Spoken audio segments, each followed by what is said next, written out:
Bienvenue sur Africa 24 dans cette nouvelle édition de Non-Stop Info. Voici les titres de l'actualité. En Côte d'Ivoire, ils seront 10 candidats à l'élection présidentielle prévue le 25 octobre. Pour le bon déroulement du scrutin, une charte de bonne conduite a été initiée par la société civile.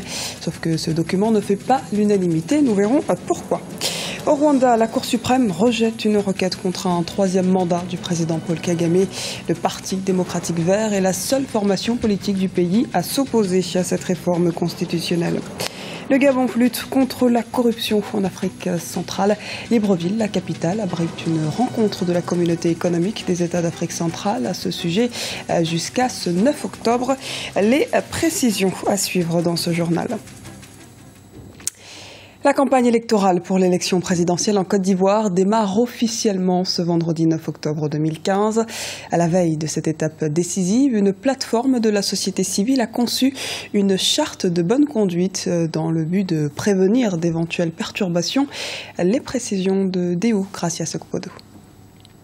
La classe politique ivoirienne toujours divisée, l'Institut national démocratique, NDI, une plateforme de la société civile, a organisé mercredi 7 octobre une cérémonie de signature d'une charte de bonne conduite. Les candidats sont invités à soutenir la tenue d'élections démocratiques, libres, transparentes et sans violence, organisées par la Commission électorale indépendante, un organe décrié par bon nombre de leaders politiques. Seulement, 4 des 9 candidats encore en lice ont paraphé le document. Parmi eux, le président sortant Alassane Ouattara et Pascal Afine-Guessan du Front populaire ivoirien. La charte contient donc un ensemble d'engagements par rapport aux questions liées à la violence. Dans la situation actuelle, il est difficile d'espérer avoir des conditions idéales. Mais cela ne doit pas nous amener à boycotter les élections. Nous faisons avec ce que nous avons et nous allons compenser les insuffisances juridiques et administratives du processus électoral par un rapport de force sur le terrain pour garantir des élections justes,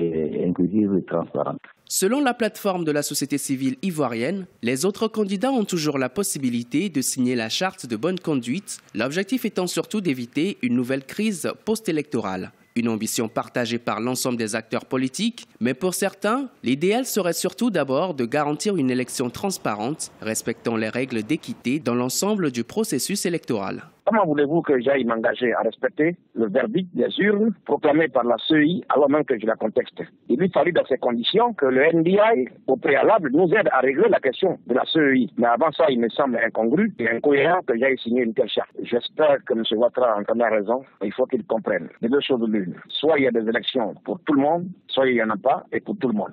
Il espère, en agissant de cette façon, aller en solo. Parce que pour lui, nous devons boycotter puisque son salut réside dans le boycott. Mais il se trompe. Nous disons tous à ces élections-là avec des conditions révisées. La charte de bonne conduite avait été remise le 9 juillet 2015 à chacun des candidats déclarés à l'élection présidentielle du 25 octobre. Reste à savoir si d'autres candidats s'engageront dans la démarche initiée par la société civile dans l'optique d'un scrutin apaisé. Rappelons que le mercredi 7 octobre, certains candidats, essentiellement issus de la Coalition nationale pour le changement, ont encore manifesté dans la capitale ivoirienne. La campagne électorale en Guinée prend, elle, fin ce soir à minuit. L'élection se tient ce dimanche et vous suivrez ce soir à partir de 20h GMT la suite de nos éditions spéciales quotidiennes consacrées à la présidentielle en Guinée, une échéance électorale importante pour le pays. Modification du texte fondamental rwandais. Le Parti démocratique des Verts du Rwanda tente d'empêcher en justice la réforme de l'article 101 de la Constitution, limitant à 2 le mandat présidentiel. Ce parti d'opposition a perdu la bataille judiciaire ce jeudi 8 octobre 2015. Les précisions dans ce reportage d'Olive Adiakotan, correspondant à Kigali. La Cour suprême du Rwanda juge constitutionnel le processus entamé pour réformer la loi fondamentale du pays. La plus haute juridiction rwandaise s'est basée non seulement sur certains articles de la Constitution, mais aussi sur la Charte africaine de la démocratie pour rendre ce verdict le 8 octobre 2015 à Kigali. Les sages ont donc donné raison au gouvernement rwandais au détriment de la formation de l'opposition, le Parti démocratique des Verts. Lorsqu'on gagne un procès, vous savez, lorsque vous présentez les arguments, c'est votre œuvre. C'est votre recherche et quand cette œuvre est acceptée par les éminents juristes et les éminents juges, vous ne pouvez être que content. Le processus de la réforme de la Constitution se trouve à un état avancé. La conférence des présidents se penchera bientôt sur cette question. Après cette étape, le Parlement se prononcera sur la tenue ou non d'un référendum. Mais le Parti des écologistes compte s'opposer à cette réforme dans les urnes.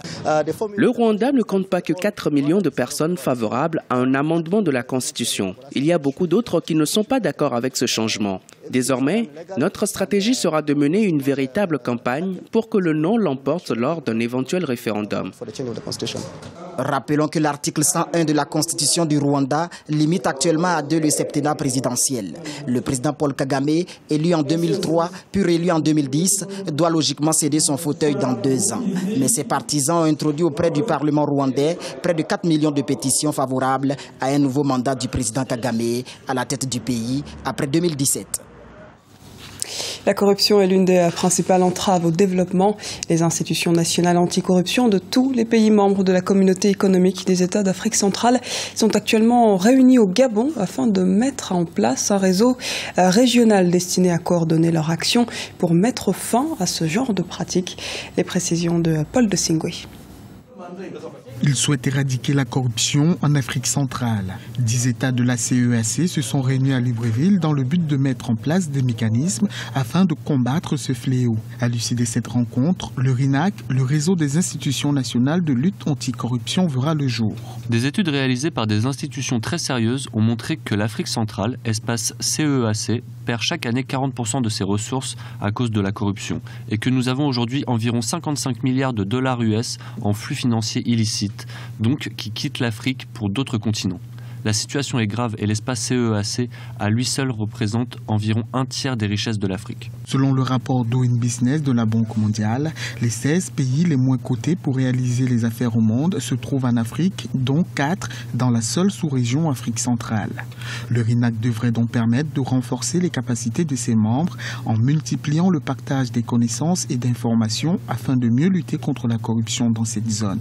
Le problème qui se pose, c'est un problème du respect de l'autorité de l'État. Si on respecte l'autorité de l'État et qu'on ne se plie aux questions des institutions de contrôle, à ce moment, on saura qui est qui. Mais si les gens, forts de leur capacité de corruption, parce qu'ils ont corrompu X ou Y, se font résistants au contrôle, on peut créer toutes les règles du monde, les décisions de contrôle seront limitées. Le RINAC est doté d'un pouvoir flexible qui lui permettra de combattre la corruption à l'intérieur des États, mais aussi au-delà des frontières nationales. Entre 2015 et 2017, ce réseau de lutte contre la corruption sera axé sur la visibilité du réseau et le développement de ses institutions. L'AFRA réunit en novembre prochain, Air Equatorial Congo Airlines, la compagnie aérienne nationale de la République du Congo, organise la 47e Assemblée générale annuelle et le sommet de l'Association des compagnies aériennes d'Afrique du 8 au 10 novembre 2015 à Brazzaville. Rappelons que l'AFRA regroupe 45 compagnies aériennes africaines ainsi qu'une centaine de partenaires industriels, dont des constructeurs avionneurs et des motoristes, des consultants et prestataires de haute technologie, ainsi que des représentants gouvernementaux, aéroportuaires et des organisations internationales. Les travaux du Forum régional sur la production à petite échelle du lait en Afrique de l'Ouest se sont clôturés ce jeudi 8 octobre. A débuté mercredi, ce forum a pour objectif de documenter techniquement et scientifiquement les filières laitières ouest-africaines. Les explications de Lizelsi Akizimana. Forum régional sur la production de lait à petite échelle en Afrique de l'Ouest, à Nouakchott, en Mauritanie. La capitale mauritanienne a réuni du 7 au 8 octobre 2015 des acteurs de la filière laitière, des acteurs de développement, des techniciens, des communautés d'éleveurs et des partenaires au développement. Objectif, décrire, caractériser et évaluer la filière laitière et proposer des solutions aux principales difficultés rencontrées. Le lait joue un rôle important en Afrique de l'Ouest parce que c'est des populations généralement qui sont pour beaucoup des populations nomades qui sont à l'origine de ça, les populations Peuls ou les populations Haoussa. Et puis au Sénégal, il y a les populations sérères aussi qui sont de grands éleveurs. Donc la consommation est très fréquente et puis d'ailleurs quotidienne en Mauritanie, au Sénégal, au Mali et puis au Nigeria. Donc c'est les plus gros producteurs et puis les plus gros consommateurs de lait.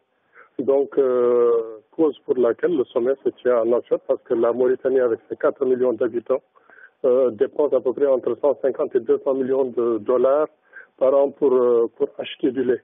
Ce forum sur la production à petite échelle du lait en Afrique de l'Ouest a aussi permis de mutualiser les expériences des mini-laitières en Afrique de l'Ouest et a rassemblé des connaissances actuelles sur le lait, un échange d'expériences qui a abouti à l'élaboration d'un document prêt pour la diffusion des informations afin de permettre une meilleure production. Les populations doivent attendre à ce qu'il y ait beaucoup plus de produits sur le marché, parce que les produits sont parfois rares, par exemple au Sénégal, et puis les importations creusent le déficit budgétaire. Donc ils doivent s'attendre à ce qu'il y ait des productions de lait, des industries laitières dans les pays concernés, et puis que le lait devienne une production, par exemple, beaucoup plus accessible à la majeure partie de la population. La Mauritanie reste un pays qui a un élevage très développé.